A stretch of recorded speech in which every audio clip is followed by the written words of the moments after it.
So our 50 days of faithfulness, if you haven't committed, please do so. It's not too late. No, you're not in 50 days. I mean, you won't have done the whole 50 days, but go ahead and join us. Yes. Yes, you're good. All right. So tonight we are continuing. I think we're actually going to finish up with Moses tonight. Moses is just this character that it takes too long to even try to talk about him. He's so multifaceted, all right? You've got a guy that the Bible says is the meekest man, and yet he killed someone. I've never killed somebody, and yet I don't measure myself up to Moses. So he's just multi-layered person, which lets us know they're human, right? We read about these stories in the Bible. And society will have you believe these are fictitious characters. In the same way that schools teach, what's the word I'm trying to think of? Oh my goodness, do I have Alzheimer's? What's the word that, mythology, thank you. In the same way they teach mythology, Zeus and all these other gods, that Moses and Jesus and John the Baptist and all these were just these fictitious characters that we can learn stories from them. Somebody's got to be the one who stands up and says, no, these were real people, real humans with real feelings, and we can learn lessons from these real people. So there's an extensive reading here. I'm going to go through as quickly as I can. Numbers 20, 1 through 13. Then came the children of Israel, even the whole congregation, into the desert of Zin in the first month, and the people abode in Kadesh, and Miriam died there. Remember, that's Moses' sister. Miriam died there and was buried there. And there was no water for the congregation, and they gathered themselves together against Moses and against Aaron. And when the people chode with Moses, that meant fighting, arguing, fussing, spake, saying, would to God that we had died when our brethren died before the Lord. And why have you brought up the congregation of the Lord into the wilderness, that we and our cattle should die there? Wherefore have you made us come up out of Egypt, for to bring us in this evil place? It is no place of seed or of figs or vines or pomegranates, neither is there any water to drink. Before you fuss about the children of Israel, let's take note that we do the very same thing in 2025. God performs miracle after miracle after miracle after miracle, and then we turn around the first time something happens. Why have you left me? Why are you not providing? Okay, so we do the same thing. Moses and Aaron went from the presence of the assembly unto the door of the tabernacle of the congregation, and they fell upon their faces, and the glory of the Lord appeared unto them.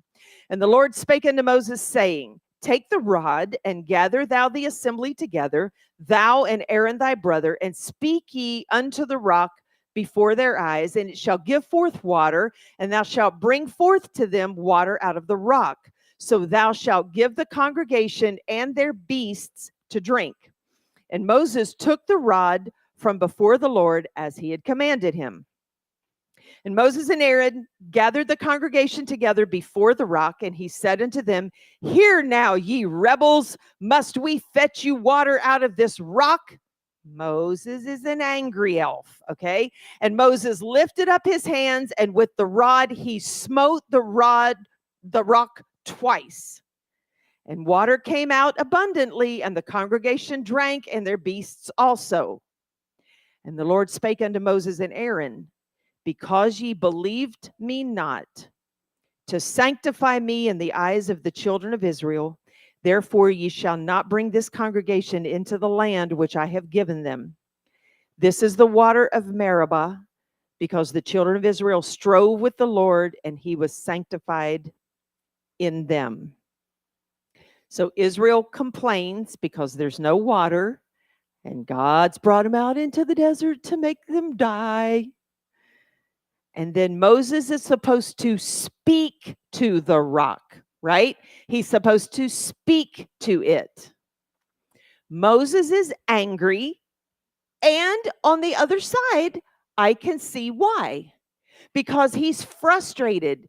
He's saying, you people walked through a sea wall of water on both sides of you. You walked on dry ground. You watched the enemy drown in the water. God sent food from heaven for you. He's got to be very frustrated. So I get where he's coming from, and I can't say that I wouldn't have just beaten the daylights out of that rock myself, because he's really aggravated. But he disobeyed because God told him to speak to the rock, and instead he hits the rock.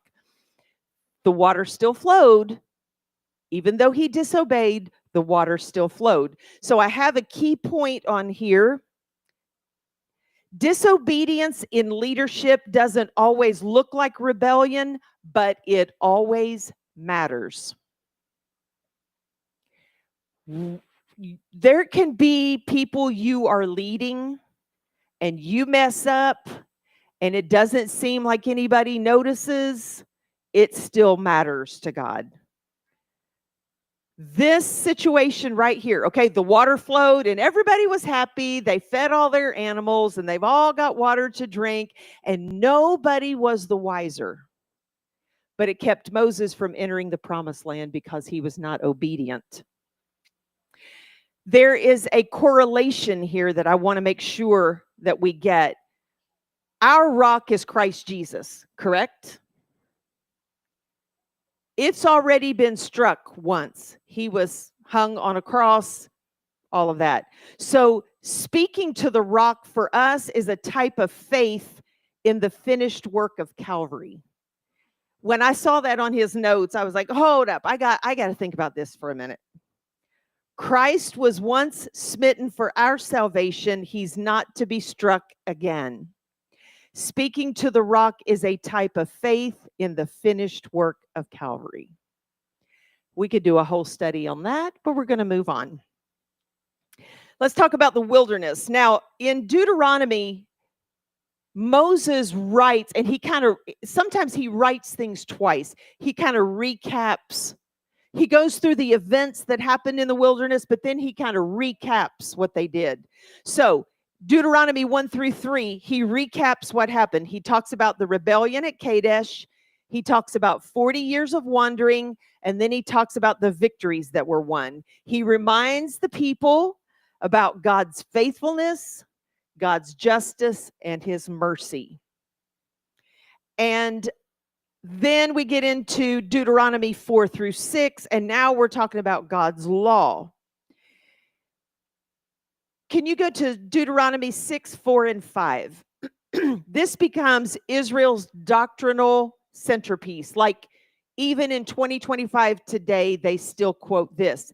Hear, O Israel, the Lord our God is one Lord, and thou shalt love the Lord thy God with all thine heart and with all thy soul and with all thy might. This has become the foundation of oneness belief. It is our apostolic identity, and you want to drill this. If you have children, you want to drill this into them. So let's go on to Deuteronomy 32. And the Lord spake unto Moses that selfsame day, saying, Get thee up into this mountain, Abiram, unto Mount Nebo, which is in the land of Moab, that is over against Jericho, and behold the land of Canaan, which I give unto the children of Israel for a possession. And die in the mount whither thou goest up. Okay, I read that and I was like, hold up. If God tells me, I want you to go to this mountain so you can look at this land and you're going to die there, I just don't know how I would respond to that. Die in the mount whither thou goest up, and be gathered unto thy people, as Aaron thy brother died in Mount Hor, and was gathered unto his people.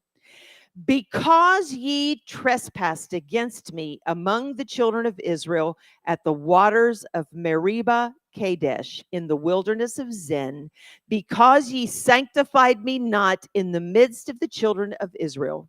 Yet thou shalt see the land before thee, but thou shalt not go thither into the land which I give the children of Israel.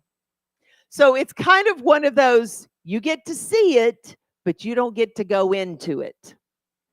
Deuteronomy 34, 1 through 4. And Moses went up from the plains of Moab unto the mount of Nebo to the top of Pisgah, that is over the Jericho. And the Lord showed him all the land of Gilead unto Dan, and all Naphtali, and the land of Ephraim, and Manasseh, and the land of Judah unto the utmost sea, and the south, and the plain of the valley of Jericho, the city of palm trees, unto Zoar.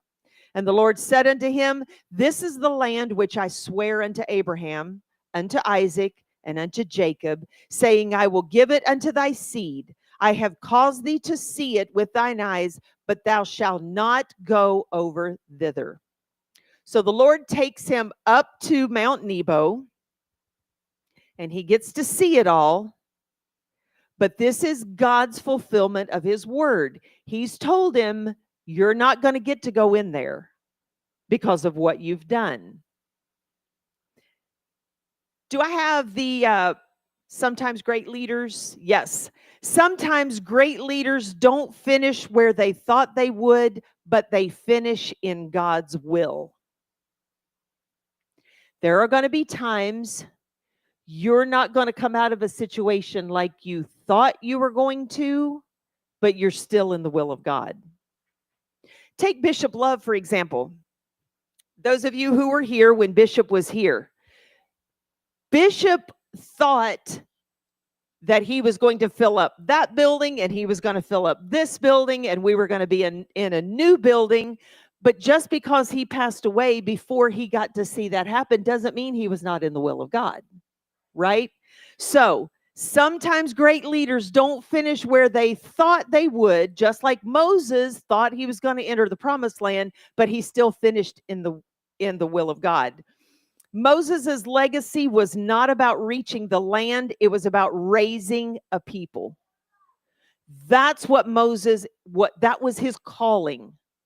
Moses' calling was not to join the guys fighting around the walls of Jericho. He was to raise up a people and get them through the wilderness and get them to the promised land. So now let's look at Deuteronomy 34, 7. And Moses was 120 years old when he died. His eye was not dim, nor his natural force abated. That means he still had his strength and he still had his vision. 120 years old. There are times I feel 120 years old. But this guy, the Bible specifically tells us that he still had his strength. He wasn't weak and frail and crawling along. I mean, this is a guy that had to make it to the top of a mountain, right? I don't know many of us outside of maybe Jonathan and Brother Walker who could make it to the top of a mountain right now, okay? We're all tired. This guy was strong enough at 120 years old, and his eyesight this guy had to be able to see all the land stretched as far. It's hard for us to imagine. If you've grown up around mountains, it's hard for you to visualize seeing for miles. I grew up in Florida, and my husband, the first time we went, he was like, I am so uncomfortable. We're driving along, we're going down 75, and he's like, I am so uncomfortable. I can see for miles. I don't know if I like this or not. And he's looking all around because as far as there aren't mountains there. It's just straight, flat, okay? You're from Texas, flat. You just keep on going. So over there, here is Moses at the top of this mountain, and as far as he can see is land. Now, I know Lisa, and I would be caught up in the fact that I didn't get to go to that land.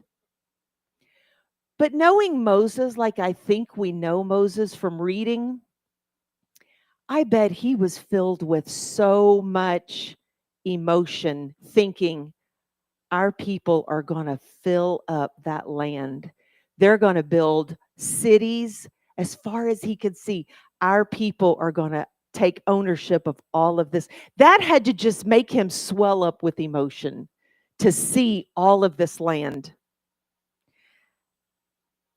Nobody knows where Moses was buried, but I think it's really cool. that God buried him. That is, I can look at the story and feel kind of sad because Moses died and really he should have gone into the promised land if he hadn't messed up. But how cool to be buried by God. Only God knows where his bones are. That is just amazing to me. I have another key point here. It's not how you start, it's how you finish. Moses messed up a lot along the way, but throughout history, we talk about Moses with such reverence and awe because this is such a great man, a man that I know I would never be able to attain the level of honor and meekness that he had and the faith in God that he had. So remember, no matter how many times, if you just bombed today and today was just awful, it's not how you start, it's how you finish. As long as you're keeping the faith, you wake up tomorrow, it's a new day. His mercies are new every day. We start tomorrow, we start fresh. There's a chart that he had that I really wish I would have had time for Sister Leah to do it, but I didn't even want to overwhelm her. But it talks about comparing Moses and Jesus. Moses gave us the law, Jesus fulfilled the law. Moses could not enter the promise, Jesus brings us the promise. Moses died alone, Jesus died for all. Moses was buried by God, Jesus rose by the Spirit. That I love those. Okay. This, believe it or not, this is the conclusion. This is the key points at the end. See, I don't go down rabbit trails. I stick to the points here. All right, let's go through these key takeaways. Here we go. Obedience in small moments matter. Obedience in small moments matter is, think of compounding interest, right? You can get $5 in the bank. I'm using numbers to make it easy to think, okay?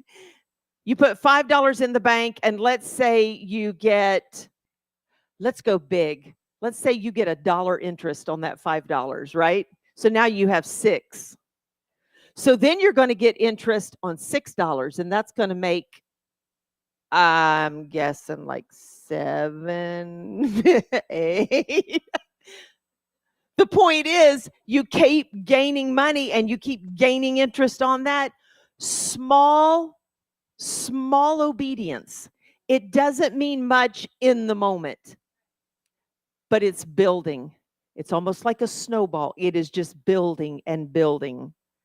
Obedience in small moments matter. The next one, God honors faithful leadership even when it's flawed. And when we talk about leadership, please understand, I'm not talking about Pastor or Bishop Cunningham, or every one of you are a leader of some way, leader of your home, a leader of people at work. You're the leader of your children. They don't like to admit it, but you are. God honors faithful leadership even when it's flawed. Faithful. That's the word that we've been talking about for 3 weeks now.